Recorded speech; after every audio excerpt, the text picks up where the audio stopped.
Assalomu alaykum o'rtoqlar. Bugun sizlar bilan articles haqida gaplashamiz. Bu meni birinchi YouTube'ga qo'yayotgan videoyim, ya'ni katta video. Oldin shorts qo'yib borardim, lekin birinchi katta videoyim. Shuning uchun ozgina texnik nosozliklar bo'lsa, noto'g'ri tushunmaysizlar. Articles mavzusini juda ham tez va tushunarli qilib o'tib ketishga harakat qilaman. Xo'p, articles bizda 3 xil articles bor: a and the. Xo'p, A va N noaniq artikel hisoblanadi. Ikkalasini farqi nimada desangiz, A ni biz undosh tovushlardan oldin ishlatamiz, N ni unli tovushlardan oldin ishlatamiz. Misol uchun a boy, a cat. Ikkinchi misolimizda an apple, an hour. Mana hour so'ziga qaraydigan bo'lsak, boshi H bilan boshlanyapti, to'g'rimi? H bizda o'zi undosh harf. Undosh harf bo'lsa ham, lekin bu so'zdan oldin bizda N artikli kelyapti. Nimaga deydigan bo'lsanglar, chunki biz o'qiyotganimizda hour deymiz, to'g'rimi? Ya'ni tovush A bilan boshlanyapti. Tovush A bilan boshlanganligi uchun bu yerda bizda N artiklini olyapti. Xo'p, the aniq artikl. Hozir yanada tushunarliroq tushuntirib ketishga harakat qilaman. Rule number 1 deb yozib qo'ygan edim. Qachon biz nimadir yoki kimdir haqida birinchi marta gapirsak, a yoki n ishlatamiz. Misol uchun, a man was standing outside my house. O'sha bitta odam yoki bitta kishi meni uyim tashqarisida turgan edi degan ma'noni beradi. Xo'p, ikkinchi misolimizda endi man bizda ikkinchi marta ishlatilayotganligi uchun bizda o'sha u aniq noun nisbatida keladi. The man was wearing a woolly hat. Ya'ni qachonki ikkinchi marotaba nimadir yoki kimdir haqida gapirganimizda biz the ishlatamiz, the artiklni ishlatamiz. Bu birinchi qoida edi. Yana misol berib o'tib ketaman mana bu yerda. Hop, I went to get some lunch. I bought an apple and a sandwich. Men shu obed olgani bordim va olma va sandwich sotib oldim. O'zi nimaga artikl bizda ozgina muammo tug'diradi? Chunki bu bizning ona tilimizda yo'q.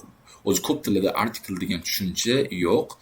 Shuning uchun yangi o'rganayotganligi bu qanaqadir muammo tug'diradi. Buni bizning tilga tarjima qilsangiz ma'nosi ham yo'q, lekin inglizlar ishlatishadi. Ishlatmasangiz xato bo'ladi, grammatikangizga katta ta'sir bo'ladi. Xo'p, davom etamiz. Endi theli misolni ko'ramiz. Boyga olma sotib oldim va sandwich sotib oldim deb aytdim birinchi marta olma va sandwich haqida gapirganimda. Xo'p, ular bilan biz n va a ishlatdik. Xo'p, endi ikkinchi marotaba gapirganimda the apple was green, ya'ni olma yashil edi, and the sandwich was a tuna sandwich with cheese. Ya'ni sandwich tuna sandwich edi, sir bilan deb gapirganimda ikkinchi marotaba ikkinchi marotaba qaysidir noun haqida gapirganim uchun, ya'ni apple sandwich haqida gapirganim uchun biz the artiklni ishlatdik. Xo'p, davom etamiz. Ikkinchi rule. Biror narsa mavjudligi hammaga ma'lum bo'lsa, biz the ishlatamiz. Xo'p, I've got a hole in the roof. Uyim tomida teshik bor degan ma'noni beryapti bu gap. Biza I've got a hole in a roof demaymiz. Nimaga? Chunki hamma biladi meni uyim bor va uyimni tomi bor, to'g'rimi? U kimdir uchun yengil emas, meni uyimda tom borligi. Shuning uchun shu holatlarda biza the qo'shimchasini ishlatamiz.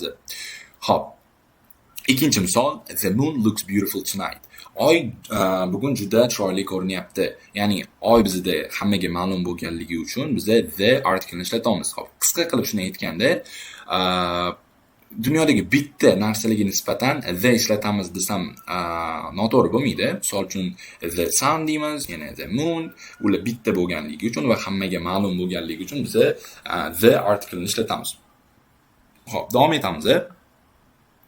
Xo'p, kichkina qilib qo'ysam, biror narsa yoki tushuncha haqida umumiy ma'noda gapirganimda artikl ishlatilmaydi. Misol uchun, elephants are my favorite animal. I like the color, I like the way they behave. Ya'ni aytaman, elephantlar meni yaxshi ko'rgan hayvonim, ularning rangini va ular o'zini qanaqa tutishini yaxshi ko'raman deyman. Xo'p, men qaysidir fillar haqida gapirmayman. Men umumiy olib fillar deyman. Shuning uchun bu holatda artikl ishlatmaymiz. Endi ikkinchi misolga qaraydigan bo'lsak, the elephants in my zoo have a lot of freedom. Endi bu joyda biz the artiklni ishlatamiz. Nimaga desanglar, men qaysidir filni nazarda tutaman. Ya'ni meni hayvonot bog'imdagi yoki meni shahrimdagi hayvonot bog'i haqida gapirayotganligim uchun bizda bu holatda the artiklini olyapti elephants noun. Xo'p, Ya'ni tarjimasi nima bo'ladi? Mening hayvonot bog'imdagi fillar juda ko'p erkinlikka ega degan ma'noni bildiryapti. Hop, davom etamiz. No articles yana bir marta qo'shimcha qilib ketmoqchiman. I like music deganimda, I like the music demayman. Nimaga desanglar, men qachonki ashulani yaxshi ko'raman deganimda, men umumiy ma'noda nazarda tutyapman. Men qaysidir ashulani yaxshi ko'raman demayapman.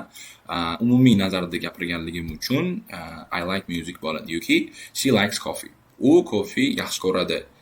Umumiy qilib gapirayotganligimiz uchun bu yerda ham artikl olmayapti. Hop. Fan, sport, tillar bilan ham bizda article kelmaydi. Misol uchun I study English deymiz, biz aytmaymiz I study the English demaymiz. Yoki he plays football, he plays the football demaymiz. Okay, davom etamiz. Muammolar. Bad university, school, hospital, prison. Bu holatlarda ko'pchilik xato qilishadi, ko'p studentlar. Shuning uchun qisqagina shu so'zlarga ham qarab o'tib ketmoqchiman. Xo'p. Biz odatda bulardan oldin the ishlatmaymiz. Misol uchun I go to bed every night at 10 o'clock deyman. I go to the bed every night at 10 o'clock demaymiz. Okay. Yaxshiroq tushuncha bo'lishi uchun mana bu yerda bitta misolim bor. Mana school so'zidan boshlaymiz. My children go to school every day. Farzandlarim har kuni maktabga o'qishga boradi. Ya'ni farzandlarim maktabga boradi deganimda men o'qishni nazarda tutyapman. Shuning uchun bizda school so'zidan oldin the article kelmaydi. Endi ikkinchi misolga qaraydigan bo'lsak, I went to the school to meet the principal. Men direktor bilan uchrashish uchun maktab binosiga bordim. Ikkinchi gapimda men binoni nazarda tutyapman, ya'ni direktor bilan uchrashishni va maktabga bordim. Shuning uchun the qo'shimchasini olyapti. Okay, davom etamiz. My grandfather is in hospital. Bobom shifoxonada davolanmoqda. Men bu yerda bino haqida gapirmayapman. Dodam davolanayotganlari haqida gapirayotganligim uchun bizda article olmayapti. Hop, davom etamiz. I went to the hospital to visit my grandfather. Men bobomni ko'rgani shifoxona binosiga bordim. Yana binoni nazarda tutayotganimiz uchun bizda the qo'shimchasini hospital olyapti. Okay, davom etamiz. My brother goes to university. Akam universitetda o'qiydi. I went to the university to meet my brother. Men akam bilan uchrashish uchun universitet binosiga bordim. Mana mana shu qoidani rasmga olsanglar bo'ladi. Kerak paytda bemalol olib ishlatsanglar bo'ladi. Xo'p, bu so'zlarga qaraydigan bo'lsak, to yoki at sea, to, at, out of work, in, out of town. Misol uchun, he's at sea, he's at work, he's out of work, she's in town, she's out of town. Bular bilan ham the kelmaydi. Xo'p, istisno bo'lmasa ingliz tilingizda bo'lmaydi. Xo'p, keyingi so'zimiz bizda office. Office so'zi bilan biz the ishlatamiz. Nimaga? Chunki biz ishlayotgan joyimizdan nazarda tutayotganligimiz uchun office so'zi the qo'shimchasini olyapti. Misol uchun, Jonathan is working in the office today. Jonathan ofisda ishlayapti bugun. Hop, office ikkinchi ma'nosi lavozim, mansab degani. Bu holatda endi office so'zi the article-ni olmaydi.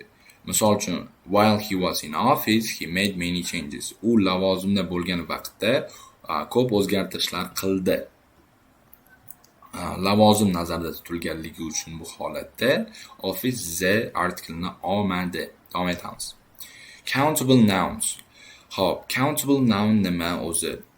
Countable nounlar ham o'zini aniq birlik formasi bor va ko'plik formasi bor nounlar. Misol uchun apple, apples, orange, oranges. Xo'p, bular birlik paytda kelganda a yoki n oladi va ko'plikda the, birlikda ham the olishi mumkin. Xo'p, misolga qaraydigan bo'lsak, an apple a day keeps the doctor away. The apple I bought in the shop was red. Xo'p, endi uncountable nounlarga qaraydigan bo'lsak, uncountable o'zi qanaqa nounlar? Ular o'zbek tilida sanalmaydigan nounlar deymiz, ya'ni ularni plural formasi yo'q. Ular hech qachon a yoki n olmaydi o'zi bilan birga yoki o'zidan oldin. Xo'p, misol uchun information, advice, water. Bu ham istisno bor. an olmasa ham lekin the olishadi. Misol uchun the information I gave you, the advice that I gave you. Xo'p, bugungi darsligimiz tugadi. Foydali bo'lgan bo'lsa like bosib qo'ying. Bu meni birinchi videoim edi, ya'ni onlayn birinchi videoim edi.